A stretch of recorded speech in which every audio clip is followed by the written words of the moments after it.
What is going on, guys? Welcome back to another video.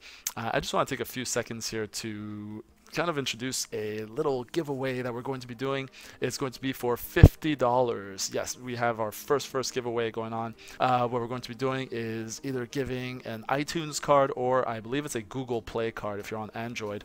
Winner will get to choose. It's going to be for $50. There's going to be one winner. However, there's going to be ways for you to get multiple entries. You know, we're going to spice things up a bit, but you'll have to wait until the end of the video for the rest of those details. And I'll also be giving you two things that I want to see you post in the comments if you want to enter throughout the video. So make sure that you stay tuned and take note. So let's get into the video and we'll continue this talk at the end. See ya.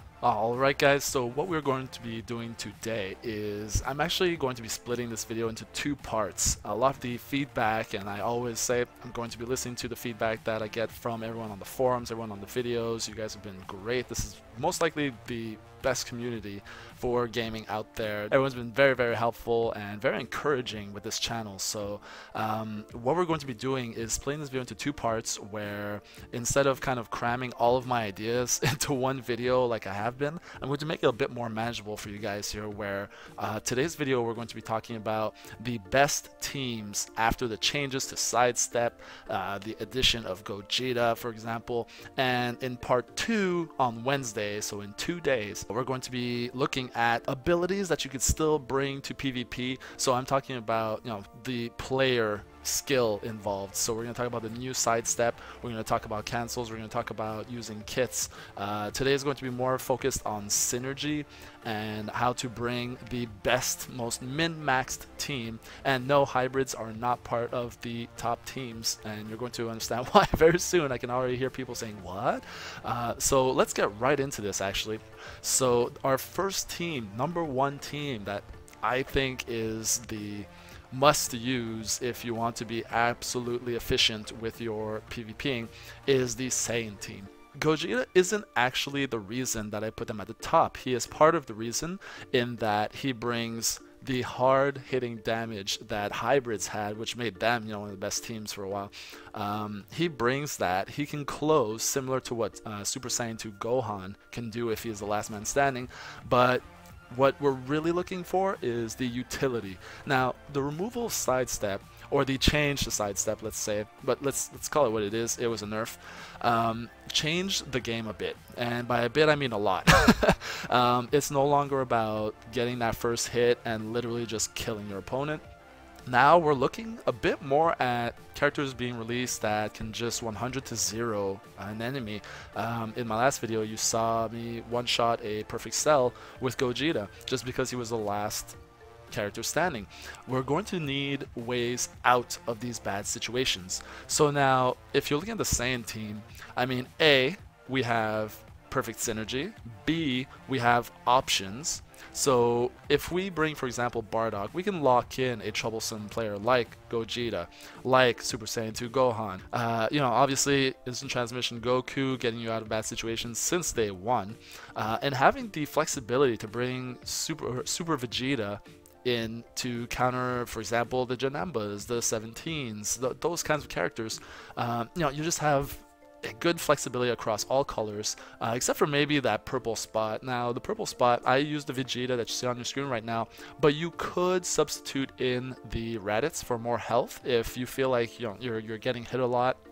I like to kind of work the whole outplay, don't get baited type angle that you guys saw in the first video, where I intentionally just drop down a character in half and then just proceed to not get hit for the remainder of all three of his full health characters almost. Now, the second team, and actually this is probably a good time to give you that first hint in the comments below. If you want to participate in the giveaway, let's have you post your current favorite team, what you think your top team is, and I'll give you a second hint in just a bit. But let's get into our second team here. We're talking about the androids. Now, why are the androids, you know, so close to the Saiyans? Well, number one, They have unique abilities which counter most of the Saiyans, Super Saiyans on the team in Cell and 18. They have a lot of defense, they have flexibility, they have items that counter the Saiyans. And if you'll notice, 18 and Cell are on the same kind of picture there. It's not to say that you should be using one or the other. On the contrary, it's just to kind of show off that you're rarely going to bring both of them to a fight.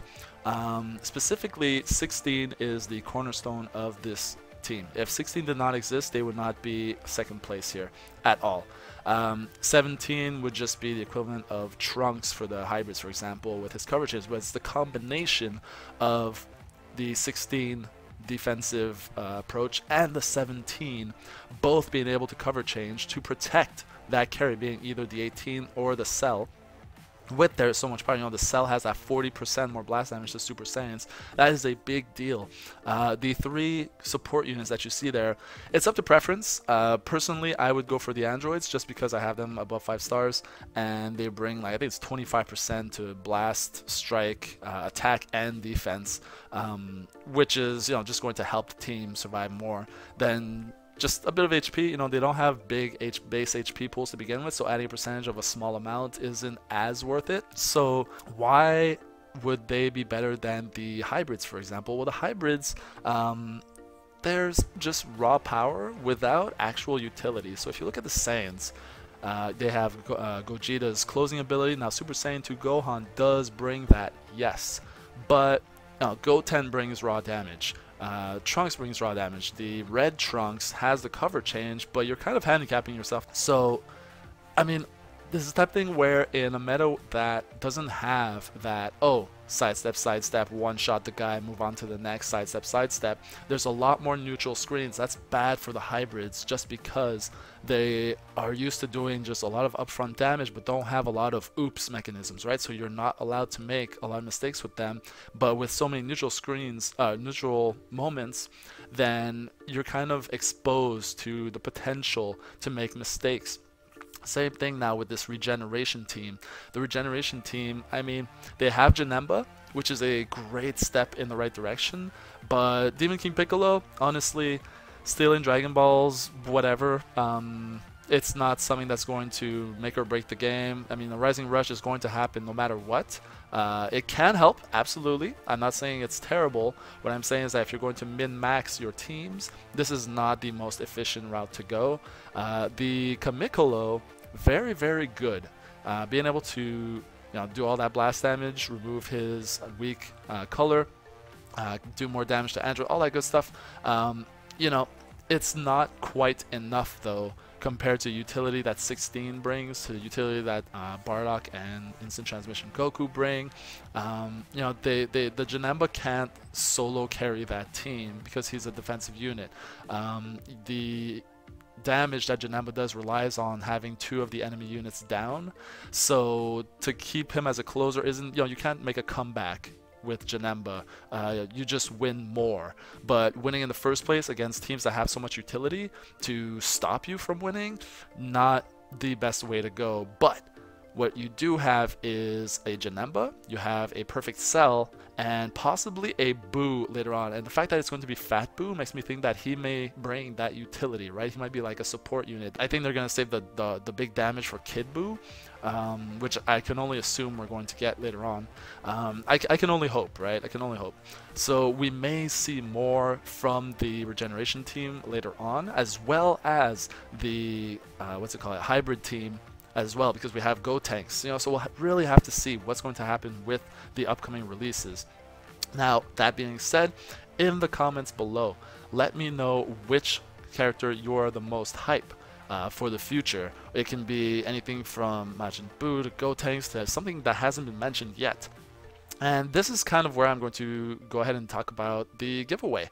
A lot of the comments on the forums were talking about this, how it feels like you need to be putting money into the game to get these units in order to be relevant. Now, the point of the giveaway is kind of to help everybody out, So again, there's going to be one winner. It's going to be $50. Now, what I'm going to do is I'm going to have it run until next Monday. So next Monday's video will announce the winner. So you have until Sunday night to get your subscription in. So you must be a subscriber. You must like the video and post it in the comments, the 2 questions that I asked you to post. That is how you enter. That's it. So basically, it's an opportunity for us to help each other out. I'm trying to grow my channel, so this will be a great way to kind of get everyone involved in the channel, and it'll also help you guys with your summons.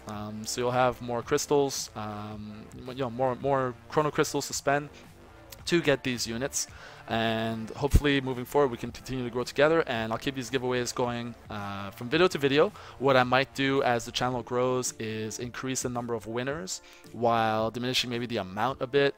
We'll see how it kind of shapes up, but for now, what I'll be doing is rolling a number based on the amount of videos that I have. So for example, I post Monday, Wednesday, Friday, so that's 3 videos, so I roll 1 to 3, and then all I'm going to do is roll another number based on the amount of comments. So if there's 50 comments, then I'm going to roll in a random number between 1 and 50, and that will be the winner. So that's where you get your multiple chances to win, is if you are posting on every single video, then there's a better chance for you to win than someone who only posts on 1, for example. So there you go. Feel free to leave suggestions. Like I said, I listen to feedback. So with that said, guys, I will see you in part 2 for how to use these teams. Now we've established what is our top of, the creme de la creme. And I hope you guys have a great day, have a great week, and happy Halloween. Bye.